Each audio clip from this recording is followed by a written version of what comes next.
Kejadian bermula di sebuah stasiun penelitian luar angkasa yang bernama Athena 1, milik perusahaan Energin yang mengalami masalah serius. Para peneliti di dalam stasiun ini tewas dan ruangannya sangat berantakan. Satu-satunya ilmuwan yang masih hidup pun gak dibiarin ke kapsul penyelamat sebelum dia berhasil mengambil wadah yang berisi patogen penelitian. Ternyata yang bikin kekacauan di sana disebabkan oleh tikus yang bermutasi menjadi raksasa. Mau gak mau, dia ambil sampelnya dan masuk ke dalam kapsul. Namun sayang, kapsul penyelamatnya gak bisa bertahan saat masuk atmosfer bumi dan meledak.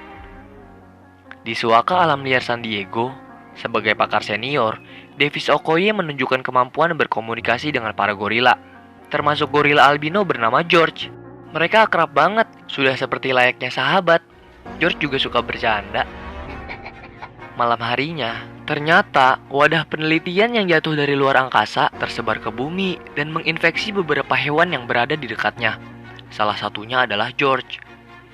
Keesokan harinya, Davis menerima laporan atas perubahan perilaku George. Sesampainya, Davis kaget karena George telah membunuh seekor beruang grizzly. George yang tampak ketakutan langsung ditenangin sama Davis. Setelahnya, Davis berangkat ke tempat jatuhnya benda tersebut. Ia pun segera mengamankan benda tersebut. Di Chicago, Brett marah-marah sebab kerugian dan merosotnya saham yang dialami perusahaan mereka. Tapi Claire sebagai pimpinan perusahaan Energin malah biasa aja karena proyek Rampage yang mereka ujikan di luar angkasa berhasil. Claire ingin mengambil bukti sampel tersebut dengan mengerahkan biro pasukan militer swasta yang dipimpin oleh Burke. Pasukan Burke langsung berangkat ke Wyoming. Setibanya, mereka berhasil menemukan wadah sampel yang udah rusak. Selain itu, mereka juga nemuin kawanan serigala tewas yang kayaknya dibunuh sama serigala lain. Claire yang udah tahu kalau serigalanya pasti kena patogen, langsung menyuruh mereka nyari serigala tersebut dalam keadaan hidup ataupun mati. Di lab, Nelson dan Davis kebingungan sama hasil penelitian George. Gak lama, Dr. Kate yang mengaku dari perusahaan Energin mendatangi cagar alam. Ia mengetahui persis apa yang terjadi dengan George. Bahkan mengatakan kalau George itu keinfeksi patogen CRISPR. Jadi bisa tumbuh secepat paus biru, kekuatan kumbang badak, dan secepat citah. Sebelum menjelaskan lebih jauh, tiba-tiba George ngamuk dan menerobos tempat isolasinya. Di tengah kekacauan di cagar alam tersebut, Agent Harvey sebagai pasukan pemerintah tiba dan melumpuhkan George. Di sisi lain, pasukan militer swasta sedang memburu serigala yang sudah terinfeksi patogen. Burke berhasil menembak serigala tersebut dari helikopter, dan pasukan pun turun. Dalam pencariannya, mereka melihat jejak kaki serigala yang gede banget. Tiba-tiba, serigala raksasa pun muncul dan menyerang mereka satu persatu. Bahkan, helikopter pun dihancurkan olehnya.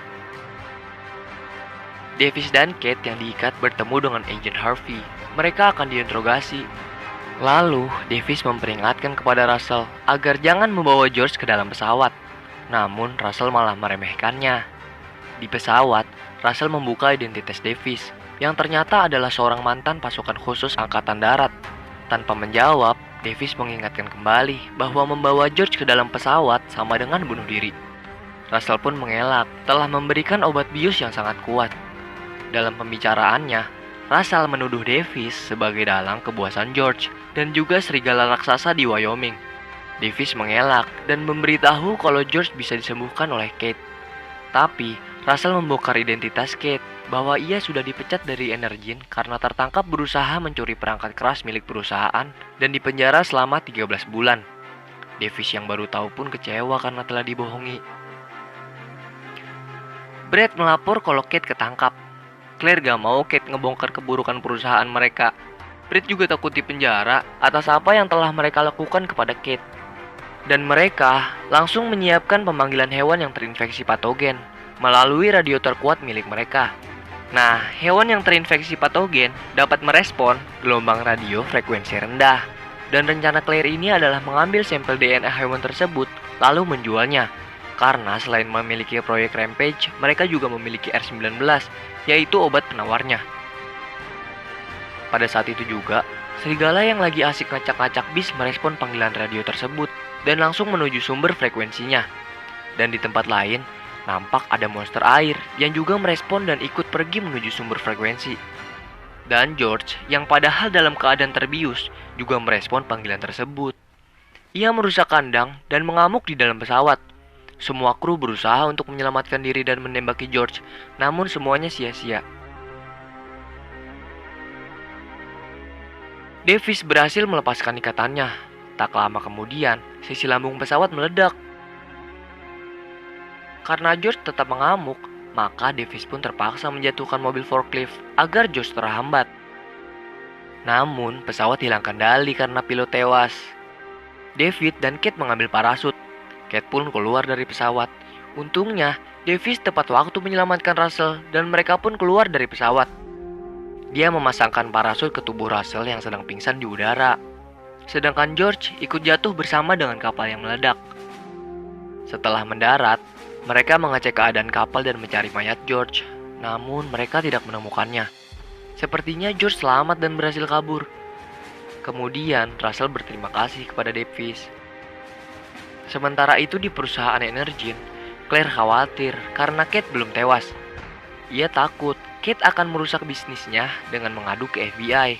Baru aja diomongin, agen FBI pun masuk untuk menggeledah kantor mereka. Claire mempersilahkannya, tapi dengan licik, dia mengambing hitamkan Kate kepada FBI bahwa ilmuwan yang bertanggung jawab atas monster tersebut adalah Dr. Kate. Di tempat terjatuhnya pesawat, Russell mencari pertolongan lewat radio. Davis bercerita kalau dulu dia nyelamatin George dari pemburu gelap. Dan Kate juga bercerita bahwa awal dia kembali meneliti CRISPR adalah buat pengobatan adiknya. Namun malah disalahgunakan oleh Claire. Justru malah dia yang dimanfaatkan dan dikambing hitamkan tanpa sempat ia menghancurkannya. Adiknya juga meninggal. Mereka pun bersepakat untuk bekerja sama. Setelah itu, mereka pergi ke pangkalan angkatan udara. Di pusat kontrol, mereka bertemu Kolonel Black Dog. Davis heran melihat gorila dan serigala nggak berantem. Kate menjawab kalau mereka pasti akan menghancurkan pemancar radio Energen. Ketika Davis dan Kate dipanggil oleh FBI, mereka kabur. Mereka mau nyolong helikopter, tapi Russell datang. Beruntungnya, Russell mendukung aksi mereka karena utang nyawa. Mereka pun berangkat untuk menghentikan Claire. Di layar monitor, George dan serigala dibom tepat sasaran. Namun, dua monster tersebut selamat, malah para tentara yang dihabisi. Karena bingung banget, Kolonel mengirim semua meriam darat ke Chicago, serta mengevakuasi seluruh warga. Dan Russell memberikan informasi yang ada di markas kepada Davis. Mereka pun segera menuju Chicago. Sesampainya, mereka menyaksikan serigala dan George lagi ngacak-ngacak kota. Para pasukan yang datang untuk menghadang pun banyak yang tumbang. Tidak satu amunisi pun yang bisa membuat George dan serigala terhentikan. Di perairan muncul buaya raksasa. Para pasukan mencoba menghentikannya. Namun usaha mereka gagal. Setelah melihat kejadian tersebut, Davis berinisiatif untuk mengambil penawar yang berada di gedung Energen. Sementara di pusat kontrol, Kolonel mengarahkan MOAB, yaitu bom terbesar yang pernah ada yang dapat menghancurkan separuh kota. Russell sempat ingin menghentikan Kolonel, tapi dia malah diusir dari ruangan. Kapal pengebom pun diberangkatkan dan diperkirakan akan sampai 30 menit lagi. Setelah itu, Russell mendapat informasi tentang perusahaan Energen. Dia sudah curiga terhadap Brett dan Claire. Ia pun pergi menuju Chicago. Di saat yang sama, Kate menjebol pintu lab dan mengambil 3 serum. Namun aksi mereka ketahuan dan Claire minta serumnya balik. Dikasihlah 2 serum, yang satu dia sembunyiin. Lalu, Davis ditembak oleh Claire. Kate juga diajak untuk ikut pergi. Sebelum mereka naik helikopter, ternyata George sudah sampai atas gedung. Brett yang ketakutan turun sendirian. Dan Kate yang hampir tertimpa diselamatkan oleh Davis. Syukurnya dia masih hidup karena tembakannya gak kena organ vital. George ngamuk deh ngancurin pemancarnya. Mereka pun berencana untuk memberikan serum ke George agar bisa membantu mereka. Namun Claire muncul. Dan di saat itu juga Davis teriak, yang bikin Claire dimakan George. Di bawah, Brett bertemu Russell. Russell berjanji akan melepaskan Brett kalau dia ngasih laptopnya. Dikasih deh tuh sama Brett. Pas dia keluar gedung, Para monster terus mengamuk. Sedangkan Davis dan Kate menaiki heli agar damage-nya nggak parah-parah amat pas gedungnya runtuh. Dan bener aja, mereka berhasil.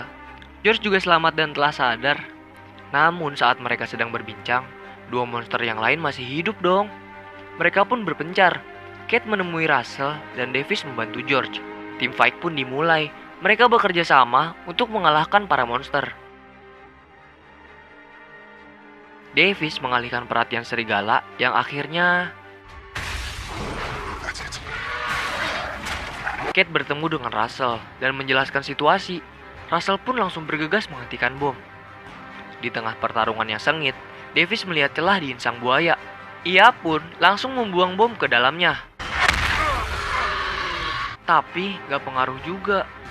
Ketika George menyelamatkan Davis, sayangnya dia tertusuk sebilah besi.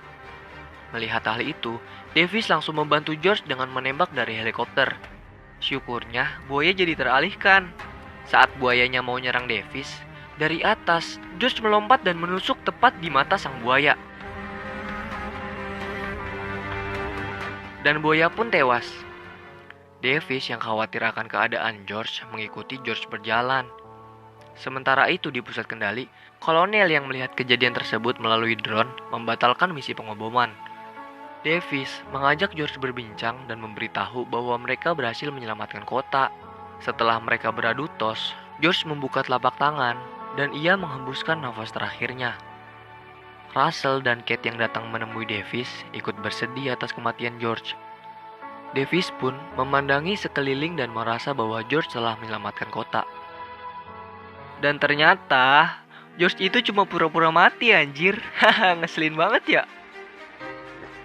Kate heran kan? Lalu Davis menjelaskan kalau George emang gorila yang jahil.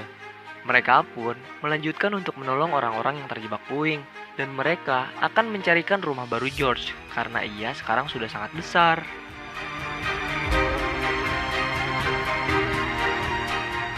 Nah, itulah cerita film Rampage. Kalau kamu suka banget film monster, film ini bisa memanjakan imajinasi kamu. Atau kalau kamu ngefans sama The Rock sebagai aktor, film ini wajib banget kamu tonton. Soalnya banyak celutukan kocak yang bikin ngakak. Film ini secara nggak langsung juga menyampaikan bahwa hewan juga harus disayangi layaknya manusia. Soalnya kalau kita memperlakukan dengan kasar, mereka bakal berubah liar layaknya monster.